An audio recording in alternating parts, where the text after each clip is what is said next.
प्यारे साथियों नमस्कार। कैसे हैं आप सभी? आशा करता हूं बहुत अच्छे होंगे।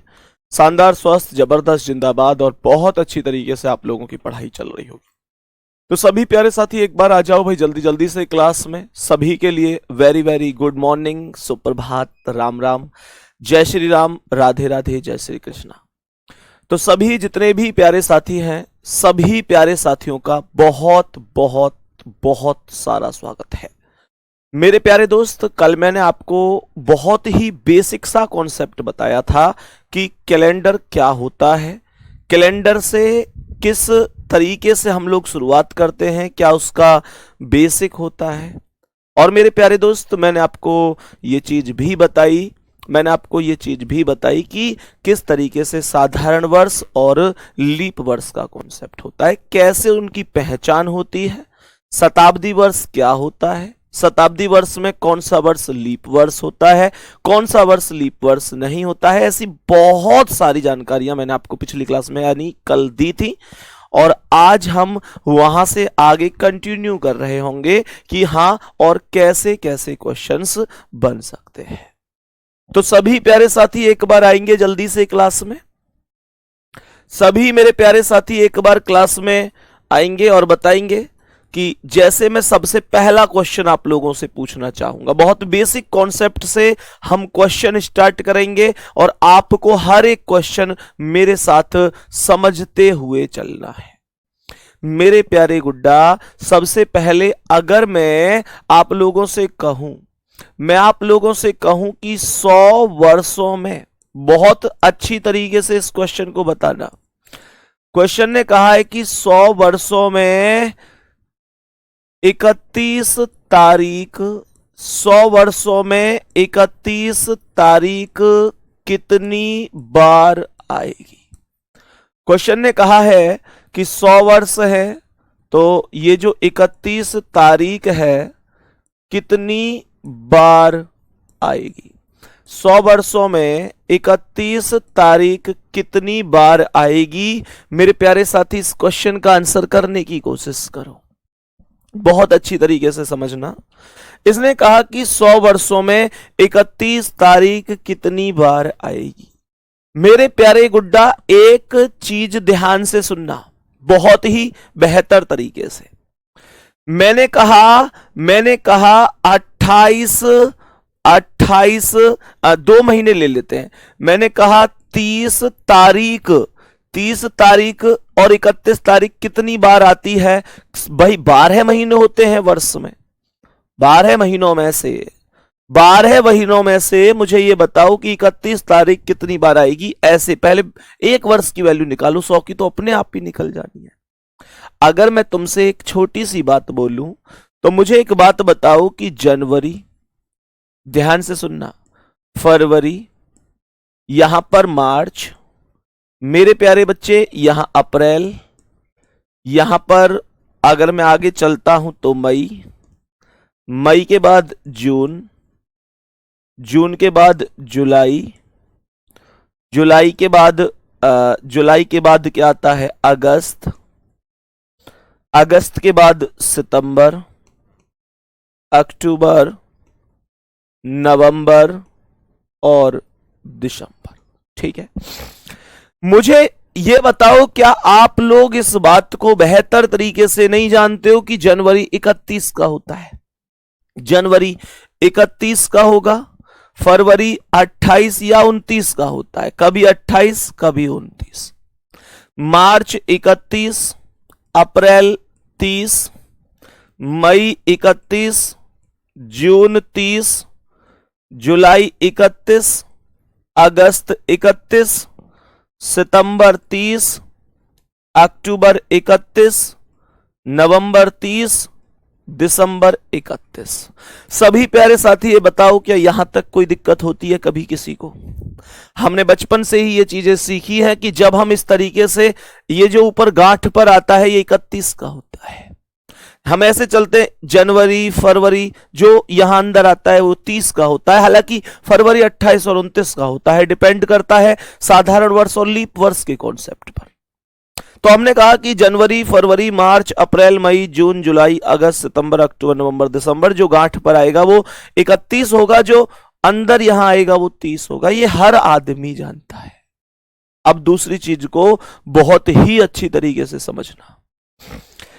मैंने आप लोगों से कहा कि जो जनवरी का महीना है, जो जनवरी का महीना है मेरे प्यारे साथी, ये निश्चित रूप से हम जानते हैं जनवरी का महीना कितने दिन का होता है। जनवरी का महीना 31 का होगा। तो एक तो ये हो गया 31, दूसरा ये, तीसरा, चौथा, पांचवा, छठा, सातवां। कहने का मतलब यह हुआ कि एक वर्ष में 7 बार 31 तारीख होती है। गौर से सुनना, एक वर्ष में 7 बार 31 तारीख की जो वैल्यू होगी वो ये होगी कि एक वर्ष बराबर 7 बार। सही है मेरे प्यारे साथी, जब एक वर्ष की वैल्यू 7 बार है तो 100 वर्ष पूछे गए हैं आपसे, 100 वर्ष पूछे गए हैं। तो गुड्डा, जब एक वर्ष की वैल्यू 7 है तो 100 वर्ष की वैल्यू 7 गुणा 100, 700 बार होगी कि नहीं होगी। इस बात में किसी भी साथी को कोई दिक्कत हो तो मुझे बता दो। यहां तक कोई दिक्कत नहीं है, ये नॉर्मल सा कॉन्सेप्ट है, एक सिंगल दिक्कत यहां नहीं है। अब दूसरी बात समझना, मैं अब आपसे अगले स्टेप पर पूछूंगा कि अगला स्टेप क्या है। मुझे ये बताओ 100 वर्षों में 31 तारीख कितनी बार आएगी। 700 बार आ गई। अगर मैं ये क्वेश्चन बोलता हूं कि मेरे प्यारे साथी, अगर मैं क्वेश्चन बोलता हूं कि 100 वर्षों में, ध्यान से सुनना, जैसे हमने 31 निकाला ऐसे 30 भी निकल सकता है, कोई भी पूछ ले। क्वेश्चन कहे कि 100 वर्षों में 30 तारीख, 100 वर्षों में 30 तारीख कितनी बार आएगी। 100 वर्षों में 30 तारीख कितनी बार आएगी। क्वेश्चन ने यहां पर पूछा है कि जो 100 वर्ष हैं उनमें 30 तारीख कितनी बार आएगी। एक बार मैं जानना चाहूंगा कि आप मुझे क्वेश्चन का आंसर बताएं। सभी प्यारे साथी एक बार फास्ट तरीके से आंसर बताएंगे कि 100 वर्षों में जो 30 तारीख होगी मेरे प्यारे साथी वो कितनी बार आएगी। 100 वर्षों में मैंने क्वेश्चन पूछा है कि 30 तारीख कितनी बार आएगी। जवाब दो जल्दी से, जवाब दो। 100 वर्षों में 30 तारीख कितनी बार आएगी। मैं जानना चाहता हूं कि आपका आंसर क्या है। जल्दी जल्दी से आंसर करना शुरू करेंगे सभी प्यारे साथी। ऐसे कितने प्यारे साथी हैं जिनका आंसर 400 आ चुका है, वो थम्स अप कर दो कि भैया जी हमारा आंसर 400 आ चुका है। 400 आंसर है इस प्रश्न का। मुझे एक बार थम्स अप करके बताएंगे कि भैया हमारा आंसर 400 बन चुका है, 400 आंसर है। सभी प्यारे साथियों के थम्स अप लगातार आ रहे हैं कि हां हमारा आंसर 400 है। मैं अब यहां पर आप लोगों से एक चीज कहूंगा, आंखें बंद करो, आंखें बंद करो। एक बार आंखें खोलो, पहले क्वेश्चन को पढ़ो इसे। 100 वर्षों में 30 तारीख कितनी बार आएगी, ये क्वेश्चन है। अब आंखें बंद कर लेना, मेरे साथ मेरे शब्दों को बहुत अच्छी तरीके से सुनो। 100 वर्षों में 30 तारीख कितनी बार आएगी।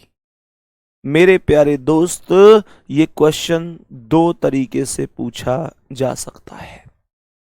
ये क्वेश्चन 2 तरीके से पूछा जा सकता है। एक तो ये और दूसरा ये कि 100 वर्षों में, दूसरा क्वेश्चन ये कि 100 वर्षों में कितने महीने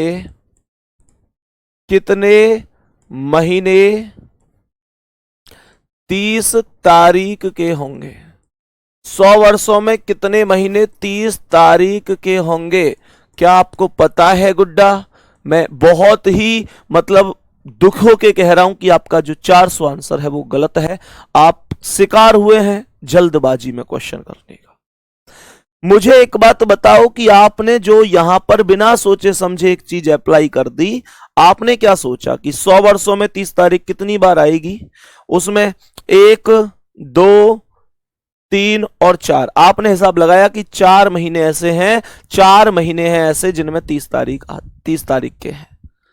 तो मैं आपसे एक क्वेश्चन पूछना चाहता हूं, मुझे इस क्वेश्चन का जवाब दे दो कि जिस महीने में 31 तारीख आएगी, क्या वो महीना मेरे प्यारे गुड्डा 30 से होकर नहीं गुजरेगा? एक बार सॉरी बोलो अपने आप से, मुझसे नहीं। तुमने बहुत बड़ी गलती की है, जल्दबाजी में तुमने गलती की है। मुझे जवाब दो, जो महीना 31 का है, ये जो जनवरी है ये 31 का है, तो क्या इसमें 30 तारीख नहीं आएगी? आएगी ना, जरूर आएगी। मेरे प्यारे गुड्डा मार्च 31 का है, तो क्या इसमें 30 तारीख नहीं आएगी? जरूर आएगी। ये क्वेश्चन दो तरीके से पूछा जाएगा मेरे वीर। एक तो ये कि 100 वर्षों में 30 तारीख कितनी बार आएगी। अगर ये पूछा जाए, आपने जो आंसर दिया है ना 400, वो आपने इस क्वेश्चन का आंसर दिया है सर। आपने इस क्वेश्चन का आंसर दिया है 100 वर्षों में कितने महीने 30 तारीख के होंगे।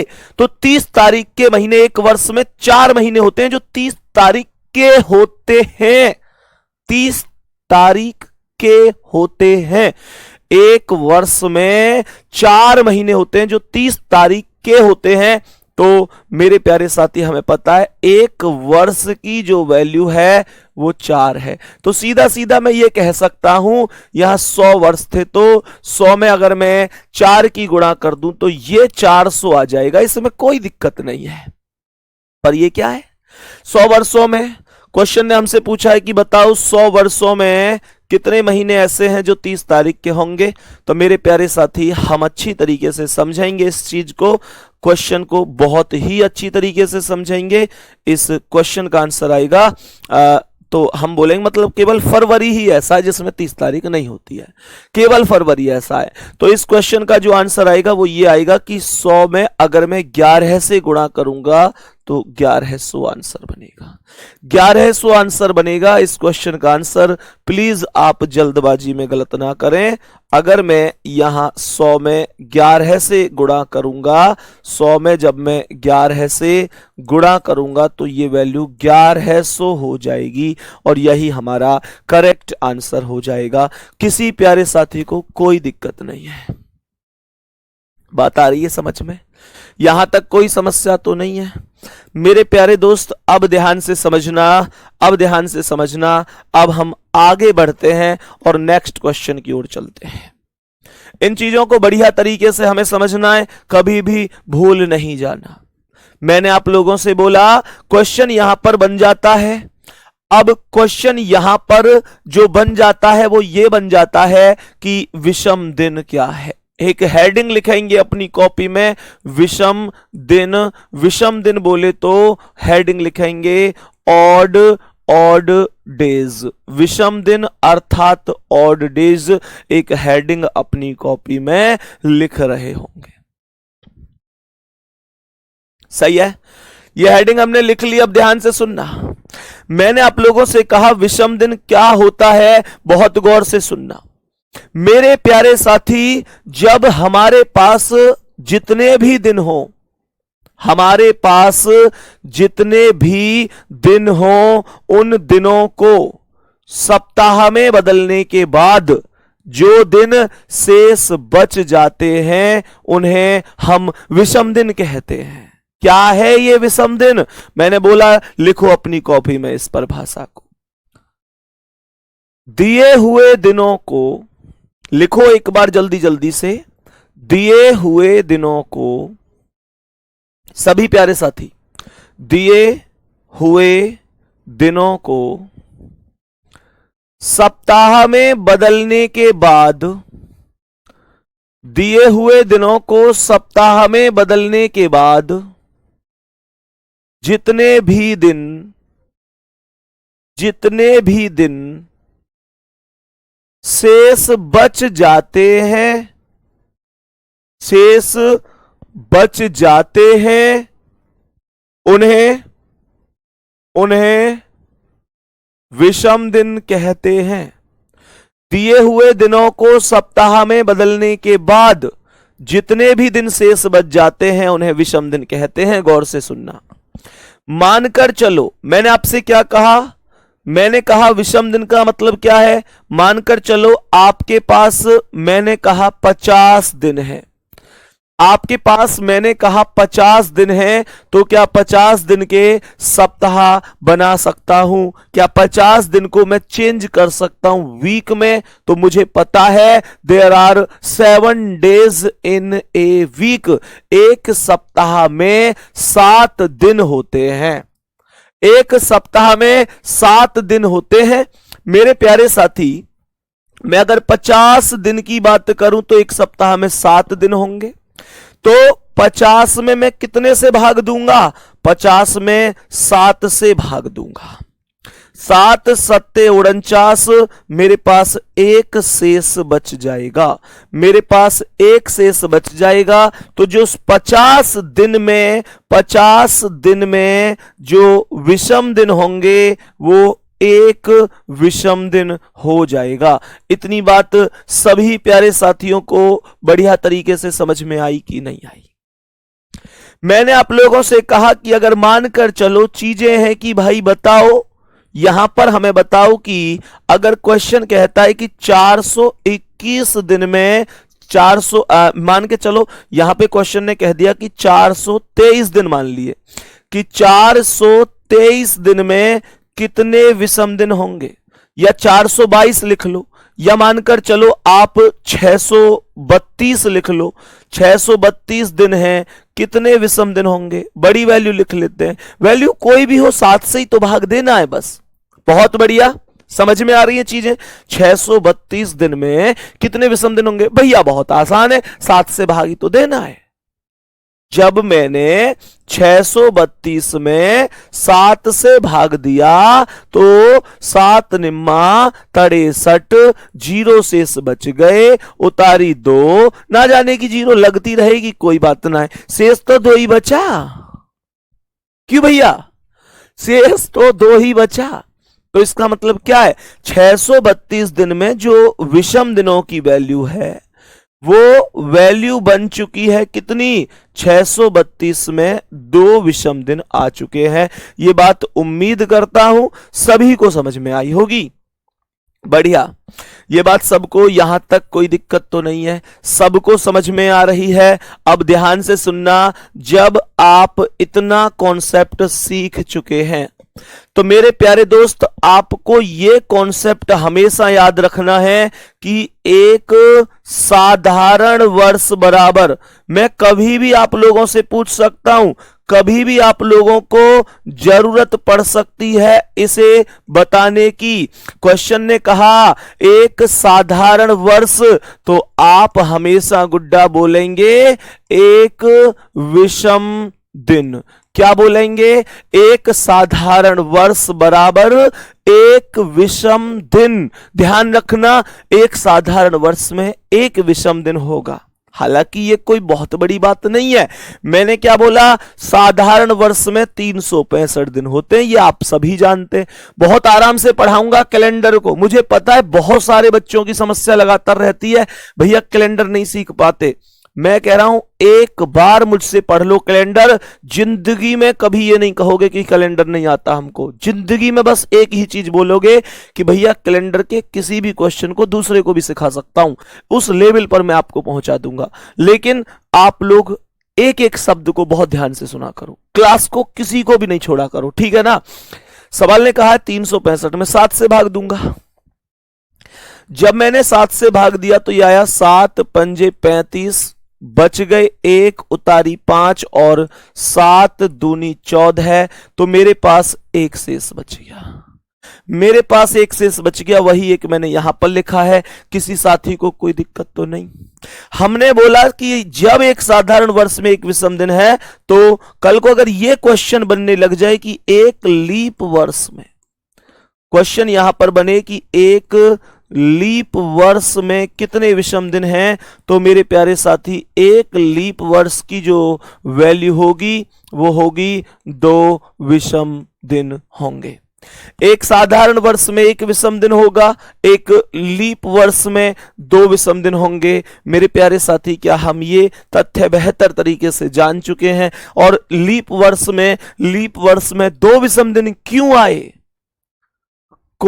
क्यों आए? ध्यान से सुनो भाई, 365 में तो तुम एक शेष बचा रहे हो, सोचो अगर यहां 366 होता तो फिर 365 से 366 के लिए एक वैल्यू और बढ़ जाती, तो मैं क्या बोलता, एक और बढ़ गई। तो ये डायरेक्ट मामला हो गया। यहां तक मेरे प्यारे साथी किसी को कोई दिक्कत तो नहीं है, यहां तक किसी भी प्यारे साथी को कोई दिक्कत परेशानी तो नहीं है, इस बात को मुझे बता दो। अब आप लोग कहोगे कि भैया ये तो दिनों में विषम दिन हो गए। कुछ लोगों का सवाल आ रहा है कि भैया अगर जीरो शेष बचे तो क्या करें। देखो, अगर मान के चलो किसी वैल्यू में जीरो ही शेष बच गया, मानकर चलो आपसे यहां पर क्वेश्चन कहता है कि भाई जैसे आपसे क्वेश्चन कहता है 56 दिनों में बताओ कितने विषम दिन है, तो आप क्या कहोगे, 7 से भाग दूंगा, 7 अट्ठे 56, कितना शेष बचा, जीरो। तो मेरे प्यारे बच्चे, इसका अर्थ या तो ये कहो कि जीरो विषम दिन, या ये कहो कि कोई विषम दिन ही नहीं है, खत्म कहानी। मैंने आपसे कहा कि या तो ये कहो कि जीरो विषम दिन, या मैं आपसे कहूंगा ये बोलो कि कोई विषम दिन ही नहीं है। कोई दिक्कत हो रही है इस बात में। चलो आगे बढ़ जाते हैं, अब नेक्स्ट क्वेश्चन की ओर चलते हैं मेरे प्यारे साथी। अगला क्वेश्चन मतलब अगले कॉन्सेप्ट पर चलते हैं कि कॉन्सेप्ट क्या है। ये जो मैंने अभी तुम्हें विषम दिन निकालना बताया है ना, एक चीज ध्यान रखनी है, ये विषम दिन तो मैंने आप लोगों को दिनों में निकालना सिखाया है, दिनों में निकालना कि दिन में विषम दिन कैसे निकले। नॉर्मल बताया, 7 से भाग दे दो, 7 से भाग, जो बच जाए विषम दिन है। मैंने इससे ज्यादा कुछ नहीं किया आपको। अब यहां पर एक तथ्य यह है कि ये वैल्यू तो हमने ऐसे निकाल ली, लेकिन अब इंपॉर्टेंट बात है कि भैया जो सेंचुरी ईयर होते हैं उनमें विषम दिन कैसे निकाला जाता है, वो चीज समझो, ध्यान से समझना। मैंने यहां पर हेडिंग लिखी शताब्दी वर्षों में, बहुत अच्छी तरीके से लिखो मेरे प्यारे साथी, एक एक चीज समझ में आएगी, परेशान नहीं होना है।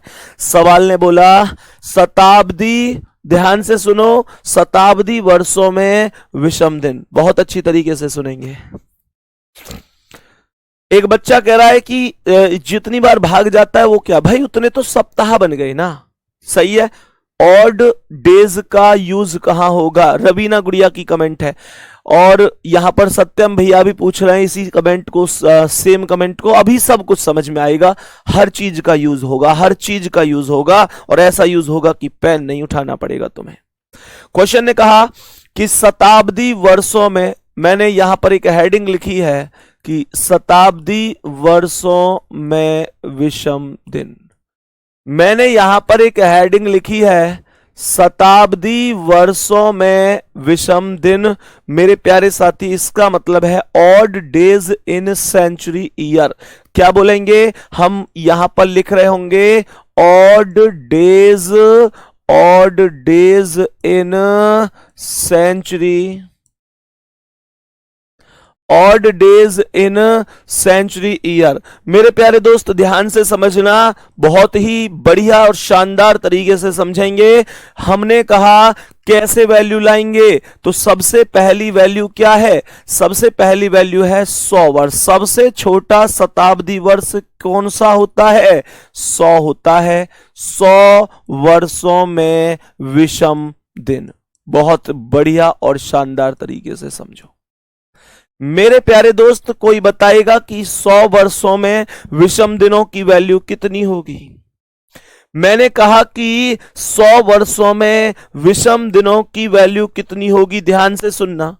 तो यहां पर कुछ बच्चे जल्दबाजी में क्या बोलेंगे, भैया जी 100 में 7 से भाग दे दो, 14 बार भाग गया, 98, 2 बच गए, यही वैल्यू है। ये गलत वैल्यू है, ये गलत वैल्यू है।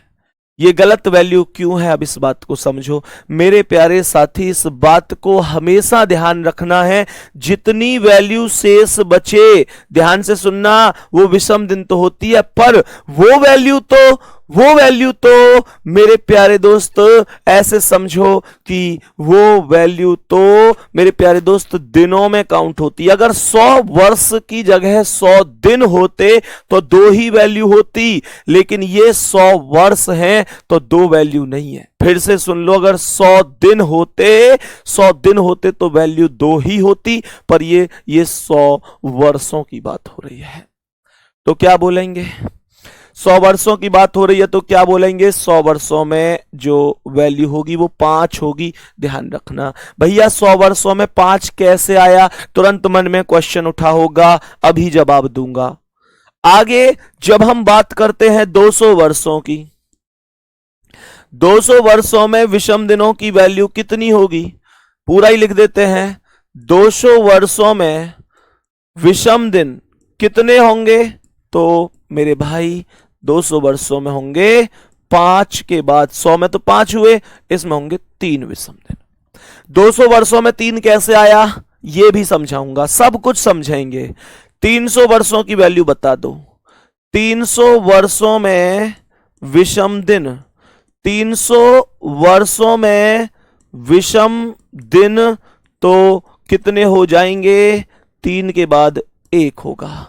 300 वर्षों में 1 विषम दिन होगा और अंत में हम 400 वर्षों की वैल्यू लिख रहे होंगे, तो 400 वर्षों में विषम दिन कितना होगा, 0 होगा, 0 हो जाएगा। सर ये 5 कैसे आए हैं, वही बता रहा हूं मोहित भाई, वही वैल्यू बता रहा हूं, ठीक है। 100 में 5 कैसे आया, ध्यान से सुनो।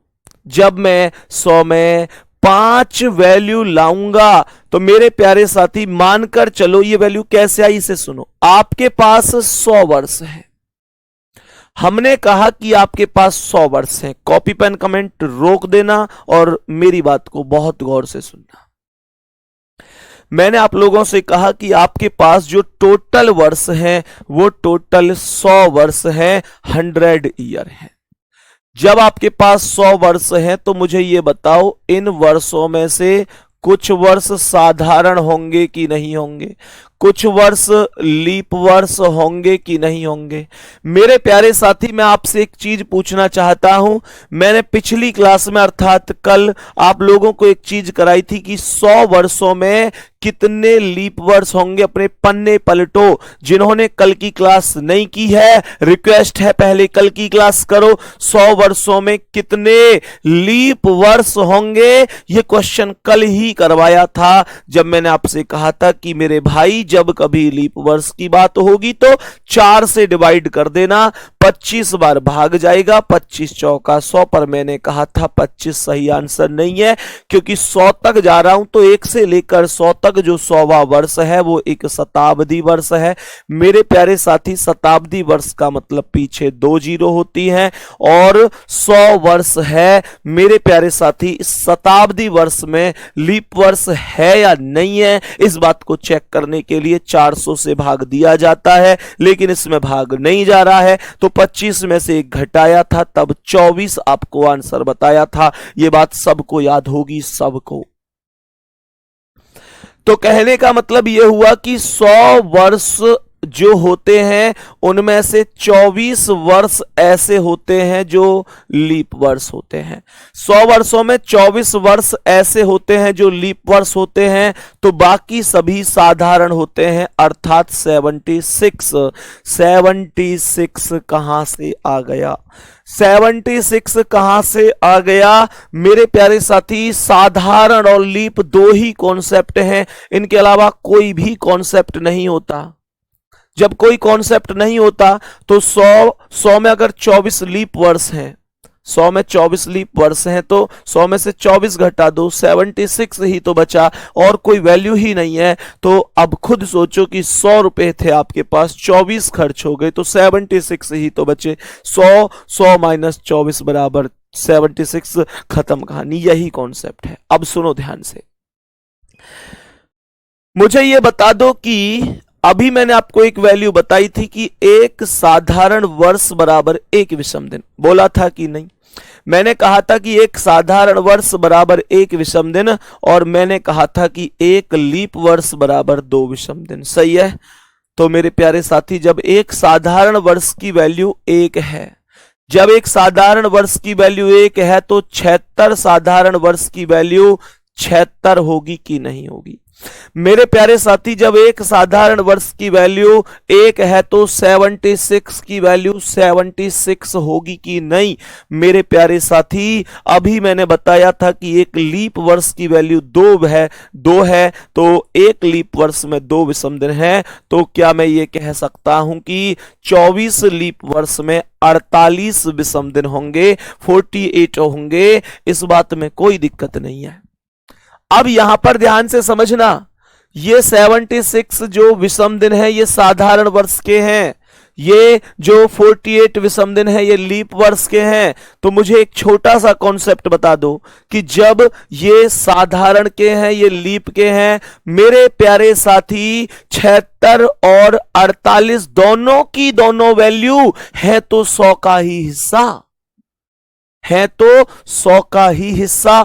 तो सीधी सी बात है, सीधा सा कॉन्सेप्ट है। मैंने 76 और 48 को जोड़ दिया, 124 आ गया। 124 आ गया, और 124 में जब मैंने 7 से भाग दिया तो 17 सत्ते 119, आपके पास 5 शेष बचेगा। जो 5 शेष बचा है वही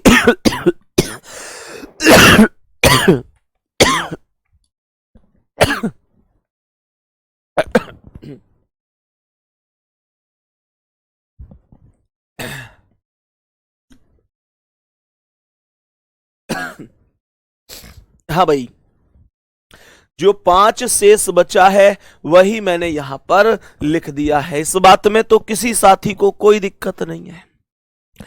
अब तुम लोग कहोगे, दूसरा डाउट जो तुम्हारे मन में आएगा वो क्या आएगा, उसे सुनो। दूसरा डाउट तुम्हारे मन में आएगा कि जब 100 की वैल्यू 5 है तो 200 तो 100 से 2 गुना है, तो इसकी 5 का 2 गुना 10 क्यों नहीं हुई? इसकी 3 क्यों रह गई? इसकी वैल्यू 3 क्यों रह गई? ये डाउट भी आपके मन में हो सकता है कि आ जाए। मेरे प्यारे गुड्डा, एक बात बताओ, बहुत छोटी सी कहानी है, बहुत छोटी सी कहानी है, बहुत अच्छी तरीके से समझना। अगर मैं आप लोगों से बोलूं कि 100 की वैल्यू 5 है तो 200 की वैल्यू, देखो 100 से 200 डबल है, यहां भी 5 का डबल 10 ही हुआ था, 5 का डबल 10 ही हुआ था। मुझे पता है ना कि जब 100 की वैल्यू 200 है तो 5 की वैल्यू 10 हो जाएगी, तो 5 का डबल 10 ही हुआ था। लेकिन मुझे एक बात बताओ, मैंने आप लोगों से बोला कि जब 5 यहां है तो 10 यहां है, लेकिन 10 संख्या एक ऐसी संख्या है जो 7 से बड़ी है, तो उसमें 7 से दोबारा भाग जा सकता है। मेरे प्यारे साथी ध्यान से सुनना, उसमें 7 से दोबारा भाग जा सकता है, तो हमने 10 में, भाई फिर से सुनो, 100 की वैल्यू 5 तो 200 की 10 हो गई, तो 10 में 7 से दोबारा भाग दिया, 7 एकम 7, 3 से बच गई, 3 खत्म। बात आ रही है समझ में? तो यही वैल्यू आई कि ये हमारी वैल्यू हो गई। अब यहां पर मेरे भाई की कमेंट आ रही है, इनका नाम है धर्मेंद्र सिंह, कमेंट कर रहे हैं, भैया जी ये बताओ कि 400 पे ही तुमने खत्म कर दिया, 400 के बाद 500 भी तो होता है, उसकी वैल्यू क्या है? मेरे भाई ऐसे तो 500 के बाद 600 भी होता है, फिर 700 भी होता है। मैंने कहा ये तो कभी खत्म होने वाला सिलसिला नहीं है, ये तो जिंदगी भर चलने वाला सिलसिला है। तो फिर कैसे बोलेंगे? क्या मैं आपको हर एक वर्ष ऐसे डायरेक्ट करा सकता हूं? नहीं, लेकिन सिखा जरूर सकता हूं। कैसे? ध्यान से सुनो। हमेशा एक बहुत ही इंपॉर्टेंट कॉन्सेप्ट आपको ध्यान रखना है। वो कॉन्सेप्ट क्या है? ध्यान से समझना। अगर 400 की वैल्यू 0 है, सुनो ध्यान से, कमेंट रोक के, अगर 400 की वैल्यू 0 है तो 400 से कटने वाली सभी संख्याओं की वैल्यू 0 ही होगी। मैंने कहा अगर 400 की वैल्यू 0 है तो 400 से कटने वाली सभी संख्याओं की वैल्यू 0 ही होगी। अब तुम्हें कैसे ये वैल्यू निकालनी है, सुनो। जैसे तुमको वैल्यू निकालनी है कि 500 में कितने होंगे, यही तो डाउट था गुड्डा तुम्हारा। तुम 500 की बात करते हो, हर चीज सीख के जाओगे यहां से। ऐसे सोचो यार, 500 से छोटी ऐसी कोई संख्या सोचो मन में जो 400 से पूरी तरह कट जाए, पूरी तरह कट जाए, तो वो तो 400 ही है। 500 से छोटी जो 400 से कट जाए वो तो 400 ही है। तो 400 की वैल्यू कितनी पढ़ी है हमने? 0 पढ़ी है। अब तुमको कितना चाहिए? 500। कितना मिल गया? 400। गुड्डा कितने का अंतर है? कितने का अंतर है? मैंने कहा 100 का अंतर है। 100 का अंतर है मेरे प्यारे साथी। 500 ये 400, 100 का अंतर है। तो मेरे प्यारे दोस्त ये बताओ 100 की वैल्यू कितनी है? 5। तो 500 की वैल्यू भी 5 ही होगी। ये बात अभी थोड़ी समझ में आई होगी, अभी इसे और अच्छी तरह से समझेंगे। अब ऐसे समझो, मुझे ये बताओ, अगर मानकर चलो तुम्हें जैसे कभी वैल्यू चाहिए कि तुमको कभी जैसे 1400 की वैल्यू चाहिए, तो यहां पर 1400 से छोटी अपने मन में एक ऐसी संख्या सोचनी है जो 400 से पूरी तरह विभाजित हो जाए, जो 400 से पूरी तरह विभाजित हो जाए। तो मेरे प्यारे साथी 1400 जो 400 से कट जाए, ऐसे सोचो ना, डायरेक्ट इतना तो माइंड में भी कर सकते हो। 1400 से छोटी जो 400 से पूरी तरह कट जाए वो 1200 है। 1200 की वैल्यू कितनी आ जाएगी? 0 आ जाएगी। 1200 की वैल्यू मेरे प्यारे गुड्डा 0 आ गई। अब सोचो 1400 और 1200, तुम्हारे किसी आदमी के पास 1400 रुपए थे, अब 1200 तो तुम्हें मिल गए। तो मेरे प्यारे साथी कितने का अंतर है? 200 का अंतर है। तो मेरे प्यारे दोस्त 200 में कितनी वैल्यू है? 200 की वैल्यू 3 है। तो हम यहां पर 3 वैल्यू लिख देंगे कि 1400 की वैल्यू भी 3 ही होगी। आ रही है बात समझ में? एक बार थम्स अप करके बता दो गुड्डा प्लीज कि कितने लोगों को फुल कॉन्फिडेंस आ रहा है, और अगली वैल्यू खुद बता देंगे। अगली वैल्यू खुद बता देंगे भैया जी कितनी है। जैसे मैंने आप लोगों से कहा 1900 की वैल्यू बतानी है मुझे ये बताना है कि 1900 की वैल्यू कितनी होगी। तो 400 से जो संख्या कट जाए 1900 से छोटी हो, 400 से कट जाए, वो संख्या कितनी होगी? 1900 से छोटी 400 से कटने वाली, क्या वो संख्या 1600 हो जाएगी? 1900 से छोटी 400 से कटने वाली, क्या वो संख्या 1600 हो जाएगी? तो मेरे प्यारे साथी 1600 की वैल्यू 0 ही होगी। क्यों? क्योंकि 400 से कटने वाली सभी संख्याओं का मान 0 है, तो ये 0 हो गई।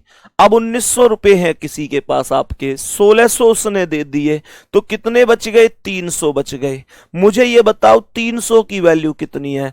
300 की वैल्यू 1 है, तो क्या 1900 की वैल्यू भी 1 होगी? बस यही कॉन्सेप्ट तो हमें समझना। और इसमें है क्या? कुछ नहीं है। सबके थम्स अप आ रहे हैं। गजब मेरे शेर, गजब कि भैया सब कुछ समझ में आ रहा है। दिल खुश कर देते हो आप लोग। लव यू ऑल, बहुत सारा प्यार। अब आगे सुनो ध्यान से। जितने भी मेरे प्यारे बहन भाई, जितने भी मेरे छोटे बहन भाई क्लास देख रहे हैं, और जितने बड़े बहन भाई भी क्लास देख रहे हैं, सच में दिल खुश कर दिया तुम लोगों ने। स्क्रीन पे ऐसे चल रही है कमेंट, गजब तरीके से, लाजवाब तरीके से, बहुत बढ़िया, बहुत शानदार।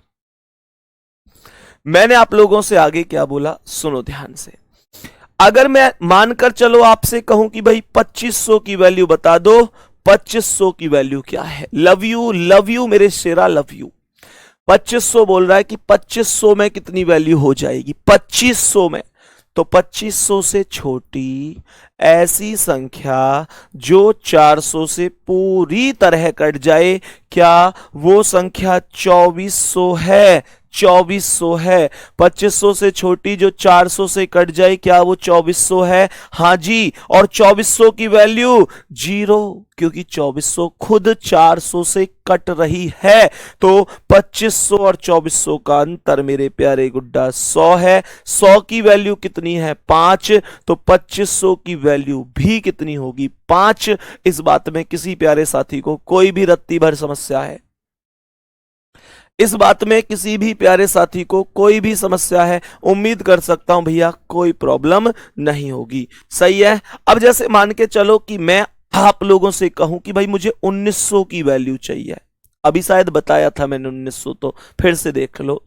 1900 से छोटी जो 400 से कट जाए वो 1600 है, 1600 की वैल्यू 0 होगी, 1600 और 1900 का अंतर 300 है, 300 की वैल्यू 1, तो 1900 की वैल्यू 1 है।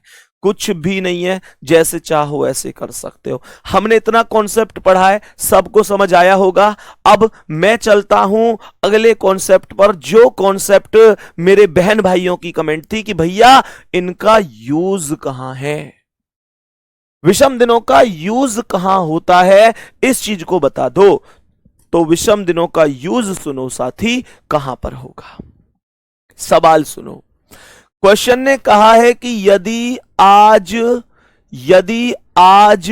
मेरे प्यारे साथी, यदि आज बुधवार है, क्वेश्चन ने कहा इफ टुडे इज वेडनेसडे, यदि आज बुधवार है अर्थात वेडनेसडे है, तो क्वेश्चन ने यहां पर हमसे कहा है, क्वेश्चन ने कहा है कि 100 दिन बाद कौन सा दिन होगा। क्वेश्चन ने कहा है कि 100 दिन बाद कौन सा दिन होगा। तो मैंने आप लोगों से बोला कि यदि आज बुधवार है तो 100 दिन बाद कौन सा दिन हो जाएगा। ध्यान से सुनो, अब यहां से प्रयोग करेंगे हम विषम दिनों का। क्वेश्चन ने कहा है कि if today is Wednesday then what day will be after 100 days, 100 दिन बाद कौन सा दिन होगा। अब गौर से सुनो, तो मैं क्या बोलूंगा। सवाल में एक तरीका तो क्वेश्चन करने का यह है कि आज बुधवार है तो हमें 100 दिन बाद की वैल्यू निकालनी है। आज बुधवार है तो 1 दिन बाद बृहस्पति, 2 दिन बाद शुक्र, 3 दिन बाद शनिवार, 4 दिन बाद रविवार, 5 दिन बाद सोमवार, 6 दिन बाद मंगल, 7 दिन बाद बुध, 8 दिन बाद बृहस्पति, 9 दिन बाद शुक्र। ऐसा कर करके जाओ और 100 दिन तक जाओ, तो पेपर तो खत्म ही है जाएगा इतनी देर में, है भैया। और यहां तो इसने 100 बोले, हो सकता है कल को ये जो है 1800, 1900, 2500 कुछ भी बोल दे। तो तुम्हें क्या करना है, तुम्हें विषम दिनों का प्रयोग करना है। अगर मैं 100 दिनों में विषम दिनों की बात करूं तो 7 से ही भाग दूंगा, नो डाउट, माइंड में ही भाग दे लूंगा। 14 7 98, क्या मेरे पास 2 शेष बचेगा, मेरे पास 2 शेष बचा। मेरे प्यारे साथी 100 दिन बाद पूछे या 2 दिन बाद पूछे, अब इस बात से कोई फर्क नहीं पड़ता। 100 दिन बाद पूछे या 2 दिन बाद कोई फर्क नहीं पड़ता। तो आप बुधवार में सीधा 2 प्लस कर दो, आपको जो आंसर मिलेगा ना, आपको जो आंसर मिलेगा वो शुक्रवार अर्थात फ्राइडे मिल जाएगा। यहां तक किसी साथी को कोई समस्या होनी नहीं चाहिए। आगे समझो ध्यान से। मैंने आप लोगों से क्वेश्चन बोला कि यदि आज शुक्रवार है, यदि आज शुक्रवार है अर्थात फ्राइडे है, तो क्वेश्चन ने यहां पर लिखा है कि बताओ 491 डेज बिफोर, 491 दिन पहले कौन सा दिन था। यह क्वेश्चन का आंसर हमें बताना है, यह क्वेश्चन का आंसर हमें बताना है। ध्यान से समझना। तो कैसे करना है, सबसे पहला काम यही है कि मैं विषम दिन निकाल रहा हूंगा। जैसे ही मैं विषम दिन निकालूंगा तो 491 में कितने से भाग दूंगा, 7 से। 7 7 49, मेरे पास 1 शेष बचेगा, 1 शेष बचेगा और यही एक विषम दिन हो जाएगा। और मैं इस 1 का क्या करूंगा, इसे इसमें से माइनस कर दूंगा और मेरे पास आंसर क्या आ जाएगा, बृहस्पतिवार आ जाएगा अर्थात थर्सडे। इस क्वेश्चन का आंसर आ जाएगा अर्थात थर्सडे, इस क्वेश्चन का आंसर आ जाएगा। सर ये क्या किया आपने, कुछ लोग तो सैटरडे आंसर बता रहे हैं, कुछ लोग तो कह रहे हैं सैटरडे आंसर है, आपने थर्सडे क्यों किया? सर हमने तो जोड़ दिया, शुक्रवार प्लस एक शनिवार अर्थात सैटरडे, आपने माइनस क्यों कर दिया? दोस्त यही कॉन्सेप्ट है, हमेशा ध्यान रखो मेरे प्यारे वीर। उतारो कॉपी में, बाद के लिए जोड़ते हैं और मेरे प्यारे साथी पहले के लिए घटाते हैं। बाद के लिए जोड़ते हैं, पहले के लिए घटाते हैं। अगर मैं यहां पर देख रहा हूं तो यहां बाद लिखा हुआ है और यहां पर पहले लिखा हुआ है, तो हमेशा ध्यान रखना बाद के लिए हम वैल्यू को जोड़ेंगे और पहले के लिए घटाएंगे। बोलो क्या इतना मामला एकदम ओके है? बोलो क्या इतना कॉन्सेप्ट हमको बढ़िया तरीके से समझ आ चुका है? यहां तक कोई भी समस्या तो नहीं है? माइनस क्यों किया? जवाब मिल गया ना, पहले बोला है तो माइनस ही करना है, बाद बोलता जोड़ देता। मेरे प्यारे साथी मुझे ये बताओ, अब आप लोग कहोगे कि भैया ये तो बहुत आसान कॉन्सेप्ट है, बाद के लिए जोड़ देते हैं, पहले के लिए घटा देते हैं। बहुत बढ़िया। अब एग्जामिनर ऐसा नहीं है कि तुमको यहां पर परेशान नहीं कर सकता, उसके पास कोई ऑप्शन नहीं बचा, उसके पास 1000 ऑप्शन है तुमको फंसाने के लिए, तुमसे क्वेश्चन गलत करवाने के लिए। ध्यान से सुनना, हम एक क्वेश्चन की बात करते हैं।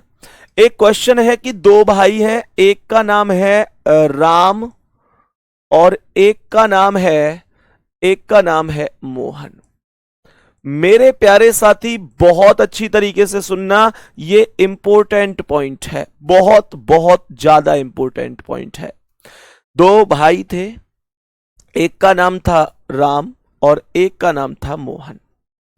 राम छोटा है, मोहन बड़ा है, इसीलिए मैंने राम को नीचे लिखा है, मोहन को ऊपर लिखा है।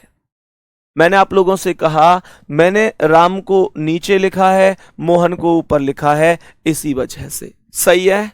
तो मेरे प्यारे गुड्डा, राम को हमने नीचे लिखा, मोहन को हमने ऊपर लिखा। क्या वजह थी ये? यही वजह थी क्योंकि मुझे पता है कि राम छोटा है, मोहन बड़ा है। तो क्वेश्चन क्या बन गया? यदि राम का भाई मोहन राम से बड़ा है, कितना बड़ा है उस चीज को भी समझ लेते हैं। तो जो मोहन बड़ा है राम से, वो बड़ा है 491 दिन, 491 दिन बड़ा है। क्वेश्चन कहता है यदि मोहन का जन्म, क्वेश्चन यहां पर कहता है यदि मोहन का जन्म शुक्रवार को हुआ है, अर्थात मैं कहूं जैसे शुक्रवार, क्या हम यहां पर बृहस्पतिवार मान लेते हैं, जैसे बृहस्पतिवार को हुआ है अर्थात मैं कहूं थर्सडे को हुआ है, तो मेरे प्यारे साथी क्वेश्चन यहां पर यह बनता है यदि मोहन का जन्म बृहस्पतिवार को हुआ है तो राम का जन्म कब हुआ होगा? इस क्वेश्चन का आंसर हमें बताना होगा। तो क्वेश्चन ने यहां पर बोला है कि यदि राम का भाई मोहन राम से 491 दिन बड़ा है और मोहन का जन्म बृहस्पतिवार को हुआ है, तो बता दो राम का जन्म कब हुआ होगा? मेरे प्यारे साथी जल्दी से। अब यहां पर पिछले क्वेश्चन में तो हमसे यह बताया था कि बाद, मैंने आपको यह बताया था बाद के लिए जोड़ते हैं, पहले के लिए घटाते हैं, पर यहां पर कॉन्सेप्ट ये आ गया कि बाद और पहले का कोई कॉन्सेप्ट नहीं है, यहां तो छोटे और बड़े का कॉन्सेप्ट है। तो इस क्वेश्चन में मुझे ये बताओ कि मुझे इस क्वेश्चन में माइनस करना चाहिए या प्लस करना चाहिए?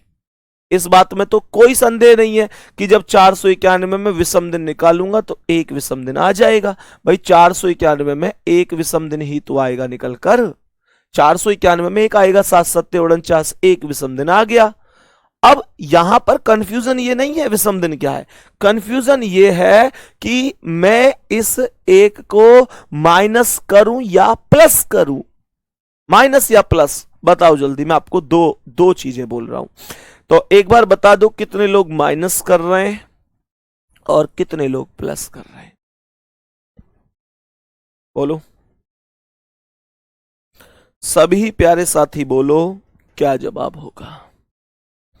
सभी प्यारे साथी बता दो क्या जवाब हो सकता है?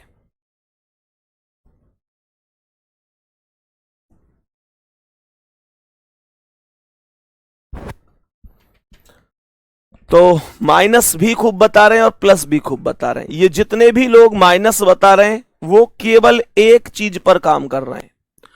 उनको ये बात पता है कि छोटे व्यक्ति का जन्म पूछा गया है तो उन्होंने माइनस कर दिया। हमेशा ध्यान दो, माइनस नहीं, इसमें प्लस होगा। ये बहुत सारी किताबों में भी कॉन्सेप्ट गलत ही हो रखा है। हमेशा एक तथ्य पर ध्यान देना है। मेरे प्यारे साथी, सोचो अगर मोहन बड़ा है और राम छोटा है तो ऐसे नहीं कि बस आए और छोटे के लिए जी माइनस कर देंगे, माइनस कर दिया, छोटा ही तो है माइनस कर दो। ये थोड़ा ही होता है यार कॉन्सेप्ट। कॉन्सेप्ट ये कहता है कि जो व्यक्ति छोटा होता है उस व्यक्ति का जन्म बड़े व्यक्ति के मतलब अपेक्षा, बड़े व्यक्ति की अपेक्षा बाद में होता है। अब मुझे एक बात बताओ कि मान के चलो मैं हूं और आप हैं। गुड्डा ऐसे सोचो, हम अपने एक एग्जाम्पल से समझते हैं। मानकर चलो मैं हूं और आप हैं। मानकर चलो कि मैं बड़ा हूं, तो मुझे यह बताओ कि मैं बड़ा क्यों हूं? मुझ में और आप में मैं बड़ा क्यों हूं उम्र में? क्योंकि मेरा जन्म आपसे पहले हुआ है। गुड्डा आप छोटे क्यों हैं? क्योंकि आपका जन्म मुझसे बाद में हुआ है। तो जो व्यक्ति छोटा होता है ना, उसका जन्म बाद में होता है, और बाद में होता है तो प्लस होता है बाद के लिए। तो सही है ना? तो प्लस करना है, और जैसे ही इसमें +1 होगा तो ये शुक्रवार अर्थात फ्राइडे जवाब हो जाएगा। शुक्रवार अर्थात फ्राइडे बेहतरीन आंसर हो जाएगा। किसी साथी को कोई समस्या नहीं है। इस बात को हमेशा ध्यान रखना कि जब कभी भी छोटे की बात हो रही होगी, छोटे की वैल्यू बतानी है, लगता है ऐसे कि छोटे को माइनस कर दूंगा, छोटे को प्लस करना है। और जब कभी भी बड़े की बात हो रही होगी तो इसे माइनस करना है। सही है? ये देखने में जैसे सिस्टम लगते हैं वो उल्टे करने, छोटे को प्लस करना है, बड़े को माइनस करना है। अब आप लोग कहोगे भैया और क्या यूज हो सकता है विषम दिन का? अब ध्यान से सुनना। अब आप कहोगे भैया और क्या यूज हो सकता है? बहुत शानदार सर, आपके गांव में हमारी रिश्तेदारी है। भाई थैंक यू, बहुत बढ़िया। बहुत गजब रिश्तेदारी है तो हो सकती है, क्या दिक्कत है? हो सकती है। तुम सभी लोग कहीं बाहर के थोड़े ही हो, अपने परिवार के ही हो, अपने ही भाई बहन हो, तो सब लोग आपस में कहीं ना कहीं मिले हुए ही हैं, सब लोग आपस में कहीं ना कहीं जुड़े हुए हैं। निश्चित रूप से आप में से बहुत सारे लोग ऐसे हो सकते हैं और हैं जो कहीं ना कहीं एज ए टीचर तो सब लोग जानते ही हैं, उसके अलावा भी पर्सनली भी जानते ही होंगे, पर्सनली भी जानते होंगे। आप में से बहुत सारे स्टूडेंट गांव मतलब गांव के ही हैं, बहुत सारे गांव के पड़ोस के हैं, बहुत सारे लोग, अब खुर्जा दूर थोड़ा ही है यार, खुर्जा खूब फेमस जगह है क्रॉकरी के मामले में, बहुत सारे लोग खुर्जा को जानते हैं। तो मेरे दोस्त वो कोई दिक्कत नहीं है, और आपने ये चीज़ बताई है तो आपका दिल से बहुत बहुत स्वागत है, बहुत बहुत धन्यवाद है। और वैसे भी ये कहते ना, कहने को तो दुनिया बहुत बड़ी है लेकिन मेरी तो दुनिया ही आप हैं। सच बात कह रहा हूं, दिल की बात कह रहा हूं प्यारे साथी। जब आप कभी कभी लिख देते हो ना कि भैया बेहतरीन समझ में आ रहा है तो दिल बहुत खुश होता है, और जब आप लिखते हो कि भैया समझ में नहीं आ रहा तो भी बहुत ज्यादा खुशी मिलती है। क्योंकि प्यारे बच्चे, मैं आप में एक चीज बहुत अच्छी देखता हूं कि आप जो कुछ भी होता है उसे बड़ा स्पष्ट बोल देते हो, समझ में आ रहा है तो भी, नहीं आ रहा है तो भी। बस मैं यही चाहता हूं कि प्यारे साथी आप ऐसे ही मतलब कहते रहें, ठीक है? बहुत ही शानदार। पर बेटा एक बात और, रिश्तेदारी तो ठीक है पर फीस के रुपया ना लौटाऊं, ये बात ध्यान रखियो। कभी यूं सोचा कि फाउंडेशन बैच की फीस ले लूं, ऐसा ना लौटाऊं। चलो मजाक कर रहा हूं, दिल पे मत ले जाइयो। चलो आ जाओ क्वेश्चन पे। सवाल को बढ़िया तरीके से समझने की कोशिश करना। क्वेश्चन को हम लोग कैसे समझते हैं? शानदार और बेहतरीन तरीके से। सर आपके गांव का क्या नाम है? मेरे भाई मैंने तुम्हें कई बार बताया है, देखो जैसे आप लोगों ने सबने सुना होगा जिला बुलंदशहर, पूरा हिसाब किताब समझो। जिला बुलंदशहर, तहसील लगती है भाई साहब हमारी खुर्जा। क्या? खुर्जा। और अगर अपने गांव के नाम की बात करता हूं तो खुर्जा जेवर रोड पे एक बहुत ही प्यारा सा नाम है सारंगपुर। ठीक है, सारंगपुर। और प्यारे साथी यही आपका गांव है, यही आपका गांव है, और इसी गांव में एक छोटा सा घर भी है आपका। ठीक है, तो जिला बुलंदशहर, तहसील खुर्जा, गांव सारंगपुर। ठीक है, चलो अब आगे बढ़ जाते हैं, नेक्स्ट क्वेश्चन की ओर चलते हैं मेरे प्यारे साथी। और इनका क्या एक बेहतरीन यूज हो सकता है वो ध्यान से समझना। तो मैंने आप लोगों से क्या बोला है? मैंने आप लोगों से यहां पर बोला, बहुत अच्छी तरह सुनना, यदि बीते हुए दिन के, सवाल को समझना, यदि बीते हुए दिन के, यदि बीते हुए दिन के, सवाल ने कहा है यदि बीते हुए दिन के 3 दिन पहले, यदि बीते हुए दिन के 3 दिन पहले के 2 दिन पहले, 2 दिन पहले बुधवार था, बुधवार था, तो बताइए, तो बताइए आने वाले, तो बताइए आने वाले दिन के 4 दिन बाद, आने वाले दिन के 4 दिन बाद के 2 दिन बाद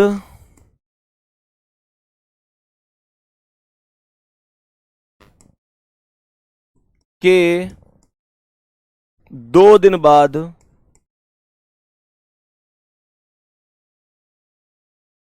कौन सा दिन होगा? कौन सा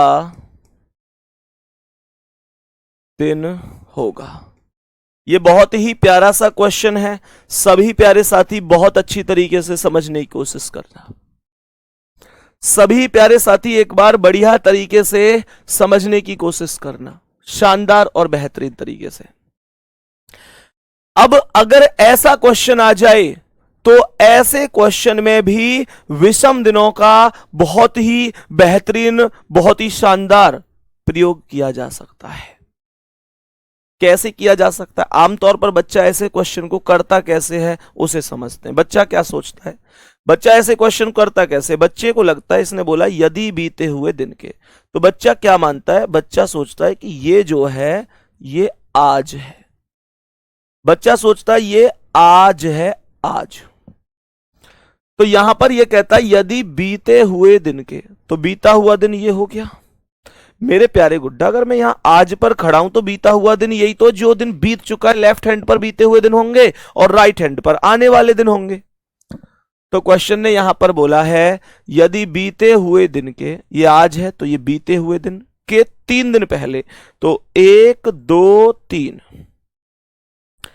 और आगे कह रहा है 3 दिन के 2 दिन पहले 1 2, ये जो दिन है ये बुधवार है, ये जो दिन है ये बुधवार है। सही है, ध्यान से सुनो।